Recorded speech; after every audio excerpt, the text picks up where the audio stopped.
20 రోజుల క్రితం బుడమేరు పొంగి చాలామంది వరదకు గురయ్యడం సంగతి అందరికీ తెలిసిందే.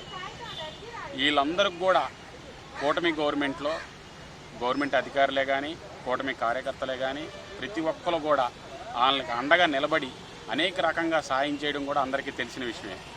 అదే కాకుండా ప్రతి కుటుంబానికి కూడా ఆర్థికంగా సహాయం చేయాలని ఆలోచనతో కూటమి గవర్నమెంట్లో కుటుంబానికి 25,000 రూపాయలు వేయడం నిన్న అందరికీ తెలిసిన విషయమే. కాకపోతే కొంతమంది టెక్నికల్ ప్రాబ్లం కావచ్చు, అలాగే బాధితులు ఆ టయానికి లేకపోవడం అవ్వచ్చు, మ్యాపింగ్లో కొన్ని మిస్టేక్లు జరగకపోవడం కారణం వల్ల కొంతమందికి రావడం జరగల. వీళ్ళందరూ కూడా మా జనసేన ఆఫీస్ కాడికి వచ్చి నన్ను అడగడం జరిగింది. నేను వీళ్ళని తీసుకొని మార్నింగే కలెక్టర్ గారి దగ్గరికి వెళ్తే కలెక్టర్ గారు డిఆర్ఓ గారికి చెప్పి ఒక ప్రత్యేకమైన కౌంటర్ ఓపెన్ చేసి ఎవరైతే రాలేదో వాళ్ళందరూ కూడా వచ్చి ఇక్కడ అర్జీలు పెట్టుకోవడానికి ఒక కౌంటర్ పెట్టారు.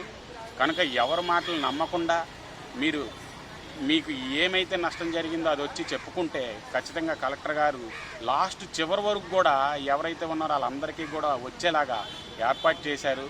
కనుక మీరు ఎవరైనా రాని వాళ్ళు ఉంటే, నిజాయితీగా ములిగిన వాళ్ళు ఉన్న వ్యక్తులైతే ఇక్కడ కలెక్టర్ గారి ఆఫీస్ గారికి వచ్చి అర్జీలు పెట్టుకోండి.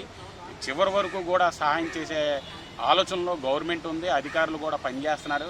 కనుక దయచేసి ప్రతి ఒక్కరు కూడా తెలుసుకొని కలెక్టర్ ఆఫీస్ గారికి వచ్చి అర్జీలు పెట్టవలసిందిగా కోరుతున్నాం.